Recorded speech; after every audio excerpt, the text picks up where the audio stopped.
Coming up, BHP shares close at a record while US markets are outperforming and purchase costs surging. Details next.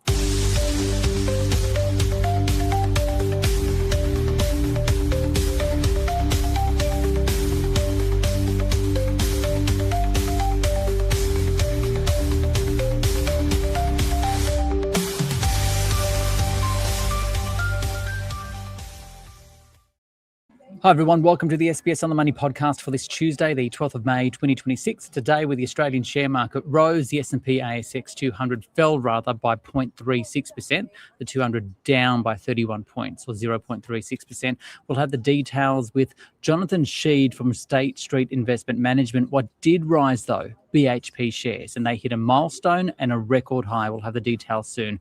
If you're new to the podcast, welcome. We go into more detail of the top consumer finance and market news stories covered during On the Money on SBS World News. But first, business conditions are continuing to fall and are now at their lowest level since 2020. The NAB survey, which is closely watched by the RBA, points to the prospect of slower economic activity in the coming months. The war in the Middle East is continuing to impact purchase costs for businesses, which have soared in April as higher fuel prices flow through the supply chain. For more, Stephanie Youssef spoke with NAB Head of Australian Economics, Gareth Spence. So Gareth, business confidence improved slightly in April, but forward orders and investment fell sharply. Is this a sign businesses expect economic conditions to worsen in the months ahead? Look, confidence did rebound a little bit by 5 points in the month, but kind of at minus 24 index points is still quite weak. And I think, you're very right there to point out the fall in forward orders and the slight softening in conditions. And so I think, what we're watching really closely here is we know that the headlines are quite strong, quite negative. Oil prices are quite visible. And so unsurprisingly, businesses are uncertain. Activity had held up last month. And I think, what we're watching going forward is really how does that map into actual outcomes in terms of activity, in terms of investment, in terms of employment. And we did see forward orders fall 5 points in this month's survey. 4 points in this month's survey. We did also see employment fall 5 points. And I think that's really what we're watching here is how does that weak confidence translate into kind of, employment, hiring, and even consumer spending decisions. What kind of inflationary pressures are businesses seeing, and are they passing on cost increases to consumers?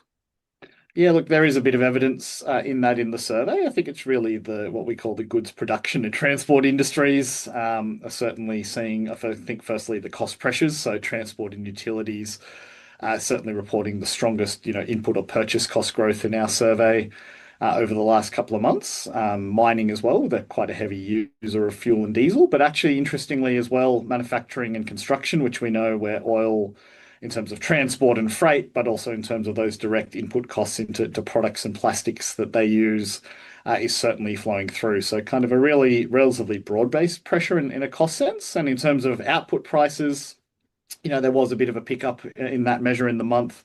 Quite interestingly, I guess transport and utilities, unsurprisingly, passing on the cost pressures of energy and transport, but actually retail, a fairly solid outcome as well. And then, manufacturing to a lesser extent, and also actually construction, which is the one we're watching very closely given its significance in the Australian CPI. And in terms of the kind of businesses that are passing on those cost increases, are you seeing that they're either small or big businesses, or is it across the spectrum? Look, anecdotally, we certainly think it's quite broad-based. One thing that's been quite interesting about this episode, and Governor Michelle Bullock from the RBA noted last week in the press conference as well, that they expect the price pressures and cost pressures to be quite broad and rapidly passed on. And it's certainly something we do here. As I said before, oil prices are very visible, transport costs are very visible. And the thing that's flowing through now is all the things that oil is an input into, like plastics or tires, for example. And so that's starting to come through a little bit more. Even people who are kind of packaging goods and transporting goods, there's quite a lot of plastic involved in that, or oil derivatives. And so that's there. What's been quite remarkable from our range of customers that we talk to is just how quickly, they've been pre-positioned from their own suppliers and even, freight and transport to pass on kind of the surcharges or the cost pressures. So we know they're there. We know it's quite broad-based. I guess we're just watching overall how long it does persist. So the survey points to, as you mentioned, rising input costs alongside weakening demand. What does that combination mean for jobs, prices, and the broader economy? Yeah, so that's exactly right. What we're watching really closely here is how does this weaker sentiment and the challenges of effectively of margin pressure for businesses. So we're all quite well aware of the impact on consumers with higher petrol prices and discretionary spending, almost crowding out a little bit some of that discretionary side, or sorry, the non-essential side. And so for businesses, really a question about margins. We know that we've certainly had quite a lot of cost pressure over recent years. We know that prices certainly probably didn't retrace much of those gains, and so for businesses, really a question of how much can they absorb that cost pressure themselves versus how much can they pass on to consumers. And then ultimately, that's what we're watching as economists, and certainly the RBA and policymakers will watch as well, is, not just an immediate, very obvious inflation shock that's playing out right now, but what does this lead to in terms of economic activity, a little bit later down the track this year. That's Gareth Spence from NAB speaking with Stephanie Youssef. To the Australian share market now, which fell for a third consecutive session. The ASX 200 down 0.4%. The technology sector performed worst. Location app company Life360 tumbling 11% as it downgraded its user growth guidance. The banks were also down across the board. CSL fell another 2.2%. But today's weakness came as amid strength from the mining sector, namely BHP, which hit a record high, breaching $60 at one stage today and closed up 2.5%. Its market cap is now nearly $300 billion, overtaking the Commonwealth Bank to be Australia's largest listed company. Its size means it's included in many super funds, and shares have surged 56% over the past year as it produced record amounts of iron ore and copper. But it's also part of a broader theme where materials sector has been outperforming others in many parts of the world, including here in Australia. For more on that and the rest of the day's market news, I spoke with Jonathan Shead. He's the head of investments at State Street Investment Management.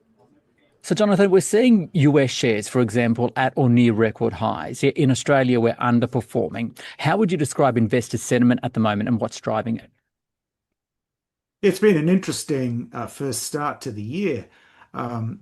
The US was kind of pretty flat for the first couple of months of the year. We were seeing a rotation out of some of those really exciting tech names, and Australia did pretty well for the first couple of months of the year. And since then, as you pointed out, the US sold off on the Iran war, but it's back, 7 or 8% above where it was at the end of February. But this is less about the US versus Australia and actually the US versus the rest of the world. So that kind of pattern that we've seen in Australia is common across the globe. We've seen similar market moves in Europe, in the UK, in Japan, and so on. And I think a lot of it comes down to the resilience of the US economy.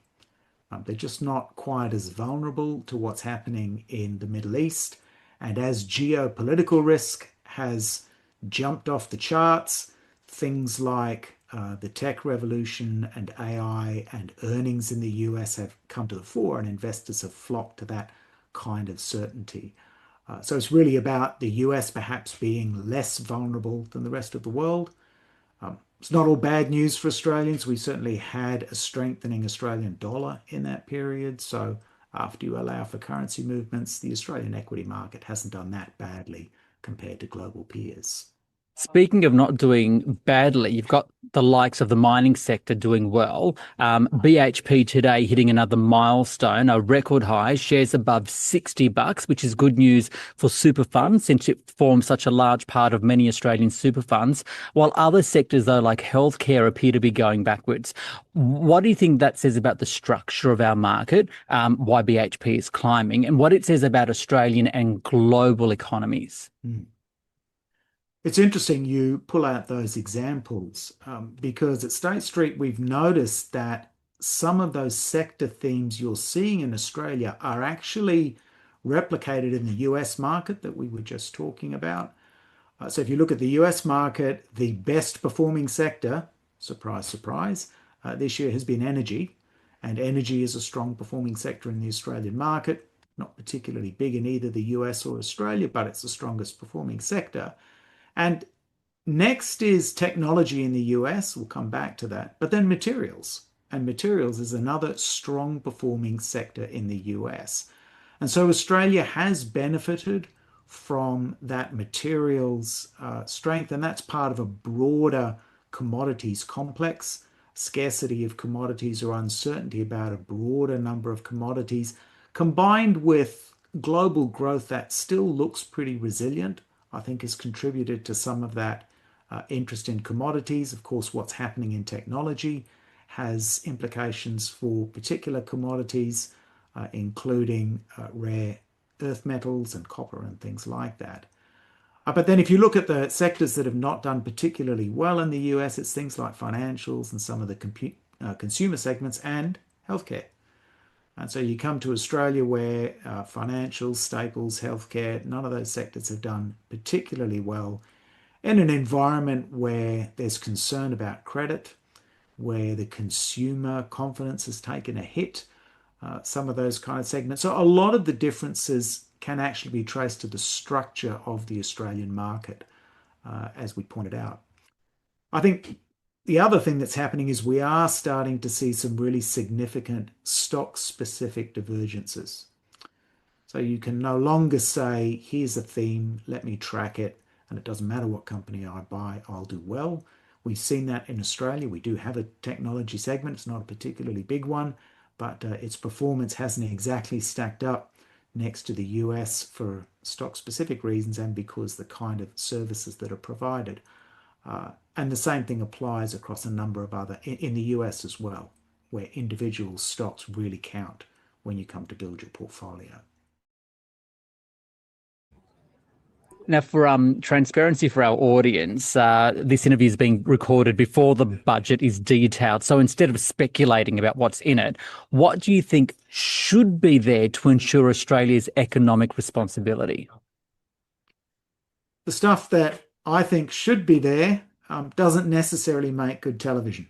So I'm not expecting to see it tonight. But if you look at the problems we face, I think at State Street, we've done a lot of thinking about problems like low productivity, shortages of skilled labour, problems with the housing affordability, subdued wage growth, those kinds of problems. And we think that actually infrastructure is a key enabler for those kind of problems within the Australian economy. And it's much more than just housing. It doesn't feel particularly glamorous on budget night, but things like transport, rail, ports, airports, and so on. Things like buildings, health, housing, education, even utilities, the electricity grid or energy infrastructure more widely, telecommunications, water. Those kind of infrastructure requirements really drive so many positive benefits for the broader economy to help lift our standard of living and our real wages. I mean, the broader kind of construction and infrastructure part of the economy is probably about 1/10 of the economy, a little bit under 10% of GDP, something like 1 million jobs. And making sure that segment is really humming, that projects are being produced effectively, productivity improves, delivering on infrastructure, we think is critical. And just as a side note, I was interested to see just this week that Treasury has proposed, it's only a proposal, some changes to how big superannuation funds are regulated, and some of those changes could have implications for infrastructure areas like social and low-cost housing or renewable energy generation and so on. Make it just a little bit easier for superannuation funds to invest in those kind of opportunities for their members. So I think less glamorous on budget night, but some of the research at State Street we've done would point to infrastructure as a key enabler. And that's a good point, because a lot of it also comes to who funds this. For a while there, I think you had the government funding a lot of these infrastructure projects, but then there came the issue of labour shortages and the impact it had in the private sector as well. But given that as well in the back of our minds, there's also this discussion about whether or not the budget will be inflationary. I guess we don't really know yet right now. But what's your view on interest rates, what the market's thinking? Because Australia is lifting interest rates at a time the rest of the world for now is holding. Yeah, Australia, I talked about the US not being as vulnerable as the rest of the world, Australia is actually pretty vulnerable on that front. And Australia is vulnerable for a few reasons, I'm afraid. Firstly, we already had capacity issues before the conflict in the Middle East, and that capacity is due to things like low productivity and a need to invest better in infrastructure, but also things like, as I mentioned, skilled labour shortages and so on. So we already had a capacity problem. Higher petrol prices apply around the world. Everyone's having to pay more to put into their car, but the secondary effects, the kind of flow-through effects in Australia, we think are probably a little bit worse than in other parts of the world. We have a very energy-intensive economy, and if you think about everything from rideshare or last mile food delivery systems, or construction for sort of plastics and PVC piping and those sorts of things, or food for refrigeration and transport from wholesalers and so on. Those second round effects seem to us to be coming quicker in Australia and more aggressively in Australia than they do in some other economies. We also have a high reliance on petroleum products out of the Strait, much more so than Europe and the US. We're not alone in Asia in that respect, but that's another vulnerability for us. So we were probably erring on the side of not wanting to see interest rate increases in Australia and wanting to see the RBA cut earlier this year. But I think the market's moved to expecting one, probably two interest rates this year, and that we think is reasonable. Whereas in the US, as you pointed out, we're much more inclined towards one or two cuts, perhaps towards the back end of this year. So in wrapping everything we've just discussed, what are you telling your clients right now, and are there opportunities for investors? There are certainly opportunities for investors who are really tapped into the market and able to move very swiftly. We do prefer equities slightly over bonds at the moment, probably the US over places like Europe and Asia. We quite like emerging market equities, but we don't have big positions even in those quickly moving portfolios. And I think for broader investors, the problem is that the range of outcomes from here is so wide and so unpredictable, it's probably not the time to be swinging for the fences. If this conflict is relatively short from here, we might see a spike in inflation and then things getting back to normal, but the longer it drags on, the more likely it is to have an impact on growth. And it's not really a linear outcome. So we're suggesting that clients not take big positions at this point in time. At State Street, as always, we say chat to your financial advisor and stick to your guns. It's Jonathan Shead there from State Street Investment Management, and he wraps up the podcast for this Tuesday. Give it a like, a review and subscribe if you enjoy it, and don't forget to watch On the Money during the 6:30 weekday edition of SBS World News on SBS. The podcast returns tomorrow. It drops after the market close every weekday. We'll have some details about what the budget means for investors, and I'll catch you then. This SBS On the Money podcast is provided for informational purposes only and should not be understood as constituting advice or a recommendation. It is not personal advice and it does not consider your personal circumstances or objectives. You should contact a licensed professional before making any financial decisions.